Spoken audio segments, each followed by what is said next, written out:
अष्टावक्र गीता उपदेश संख्या 40। अष्टावक्र जी कहते हैं कि हे जनक, यह जगत संकल्प मात्र है। परमार्थ दृष्टि से तो आत्मा से अतिरिक्त कोई वस्तु भी भाव रूप अर्थात सत्य रूप नहीं है। आत्मा ही सत्य रूप है और संपूर्ण प्रपंच अभाव रूप है अर्थात असत्य रूप है।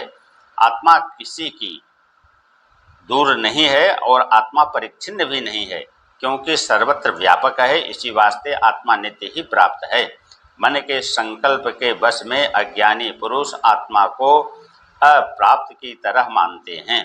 अष्टावक्र जी कहते हैं कि हे जनक, अज्ञान रूपी मोह का आवरण सबके अंतःकरण में हो रहा है। उस आवरण से आत्मा का साक्षात्कार किसी को नहीं होता है। उस आवरण से दूर करने के लिए गुरु शास्त्र की आवश्यकता है। संपूर्ण जगत मन की कल्पना मात्र है। आत्मा नित्य मुक्त है, सनातन है। ऐसा निश्चय करके विद्वान ज्ञानी बालक की तरह चेष्टा करता है। त्वम पद का अर्थ जो जीवात्मा है और तद पद का अर्थ जो ब्रह्म है, दोनों के अभेद को निश्चय करके भाव और अभाव अर्थात भाव जो घटादि पदार्थ है और उनका जो अभाव है, दोनों अधिष्ठान चेतन में कल्पित हैं। इस प्रकार समस्त जगत को तुच्छ जानकर जिस विद्वान की विद्या नष्ट हो गई है, वह जिसको जानने की और कथन करने की इच्छा करता है, उसे न कथन ही करता है न किसी कार्य को ही करता है, क्योंकि अब उसमें कर्तृत्वाभिमान नहीं है। जिस विद्वान ने ऐसा निश्चय किया है कि सर्वरूप आत्मा ही है, वह बाह्य शरीर आदिकों के व्यापार से रहित हो जाता है और वही जीवनमुक्त भी कहा जाता है।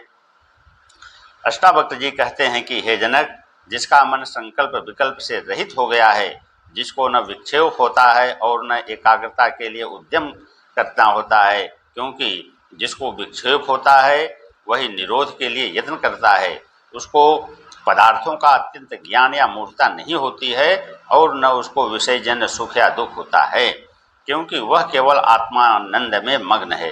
जीवन मुक्त को स्वर्ग के राज्य मिलने पर भी न उसको हर्ष होता है और भिक्षावृत्ति में न उसको विक्षेप होता है, और पदार्थ का लाभ और अलाभ दोनों उसको बराबर हैं। वन में रहे वह घर में रहे, वह एक रस रहता है। अष्टावक्र जी कहते हैं कि स्थिर चित्त वाले योगी को धर्म काम और अर्थ के साथ कुछ प्रयोजन नहीं रहता है, और इस काम को मैंने कर लिया है या इसको मैं करूँगा, इस प्रकार के द्वंद्वों से जो रहित है वही जीवन मुक्त योगी है।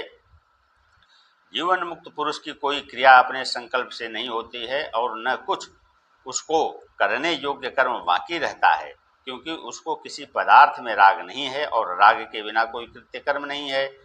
और राग द्वेष का हेतु जो अविद्या है वह उसकी नष्ट हो गई है। उसके शरीर की यात्रा प्रारब्धवश चलती रहती है। जीवन मुक्त के सब संकल्प नष्ट हो जाते हैं। इसी से उसको मोह भी किसी पदार्थ में नहीं रहता है। इसी से उसको दृष्टि में जगत भी प्रतीत होता है और न वह ध्यान की तथा मुक्त की इच्छा करता है, क्योंकि उसके मन की इच्छा कोई भी बाकी नहीं रहती है। जिसने इस विश्व को अर्थात जगत को देखा है, वह यह नहीं कह सकता कि जगत नहीं है, क्योंकि उसको जगत होने और न होने की वासनाएं बनी हैं।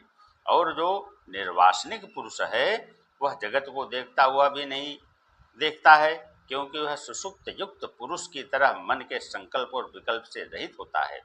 अष्टावक्र जी कहते हैं कि जिस पुरुष ने सबसे अलग ब्रह्म को देखा है, उसी को ऐसा अनुभव है कि अहम ब्रह्म, मैं ब्रह्म हूँ।